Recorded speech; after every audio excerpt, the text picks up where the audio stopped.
Hello friends, Nayaswami Hriman here, and this is Autobiography of a Yogi. The selection I have for you today, I will read. It goes like this. Conserve your powers. Be like the capacious ocean, absorbing within yourself all the tributary rivers of the senses. Small yearnings are openings in the reservoir of your inner peace, permitting healing waters to be wasted in the desert soil of materialism. The forceful, activating impulse of wrong desire is the greatest enemy to the happiness of man. Roam in the world as a lion of self-control. See that the frogs of weakness don't kick you around. This is a quote that Paramahansa Yogananda gave from his own teacher, his own guru, Swami Sri Yukteswar. I'm assuming most of you have read the book, Autobiography of a Yogi, and know that Swami Sri Yukteswar, Yogananda's guru, was a very strict disciplinarian. And so he gave this kind of counsel. The idea of your life source, your vitality, the analogy or simile to having a bucket of milk, and that milk is your inner peace, and it's within you. And through the openings of the five senses, if there are openings there going out towards sense satisfaction, then it's like the milk pail has little holes in it. And or maybe big holes in many cases, but certainly little holes in it.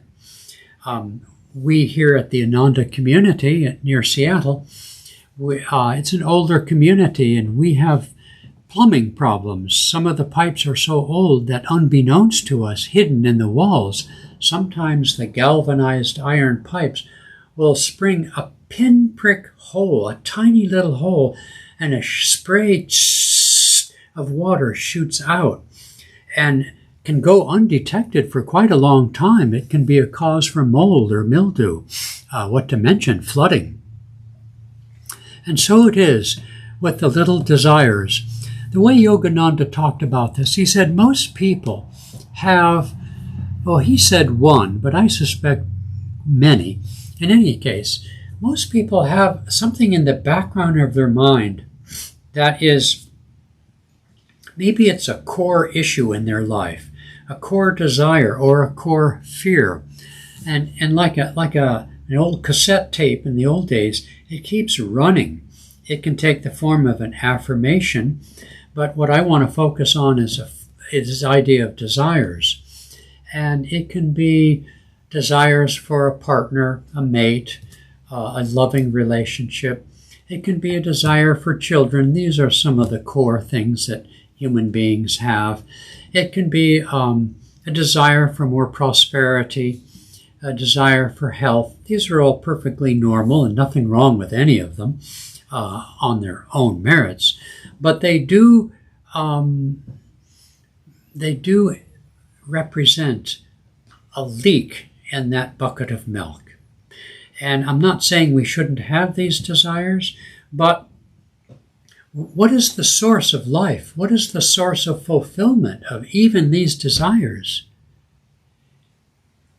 It's the same source as the source of life. It's the divine source, the divine vitality.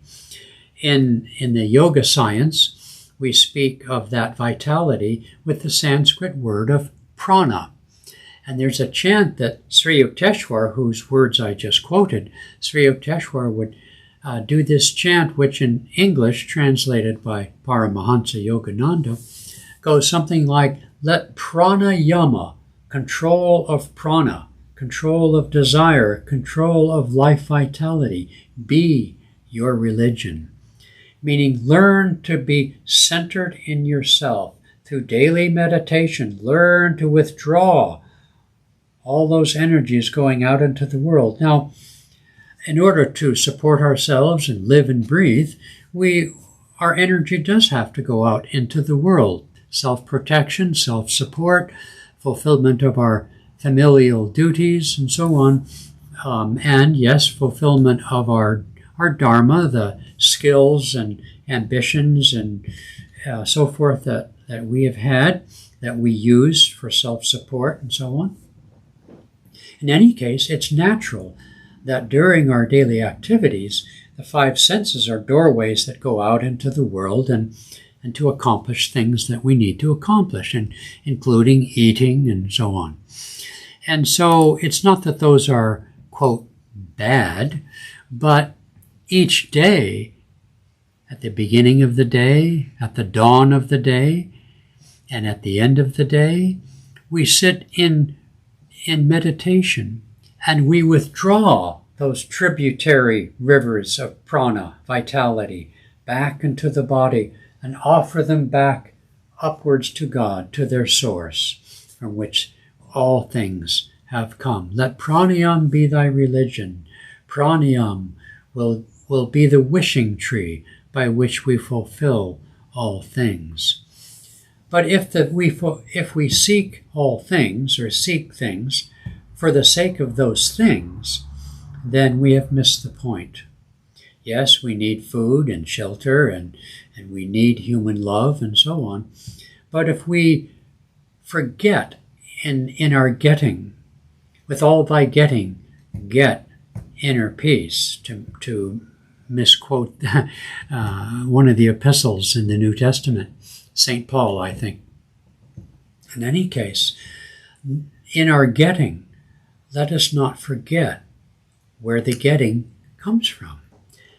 The body we have, the impulses that the body is, that are native to the body, life itself, all of these things come from God. And it is our opportunity and duty to recognize the giver of all life and to be thankful every day for those gifts and to know where they come from.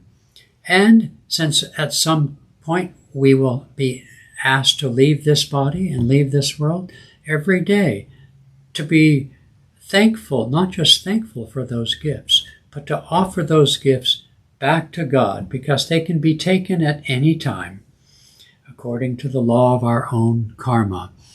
And so being self-controlled, being mindful, being centered in the self is how during the day, notwithstanding the activities that draw us outward, that we can keep the milk of inner peace full and rich. And also by the process of meditation. This is how we can do that. And so I'll finish with re-quoting, "Conserve your powers. Be like the capacious ocean, absorbing within yourself all the tributary rivers of the senses. Imagine as kings give tribute to the emperor, let the rivers of the senses pay tribute to the emperor soul at the sitting on the cranium of the mind when we go to meditate. Small yearnings are like openings in the reservoir of your inner peace. Those small openings permit healing waters to be wasted in the desert of materialism. The forceful, activating impulse of wrong desire is the greatest enemy. Roam then in the world as a lion of self-control. See that the frogs of weakness don't kick you around." Okay.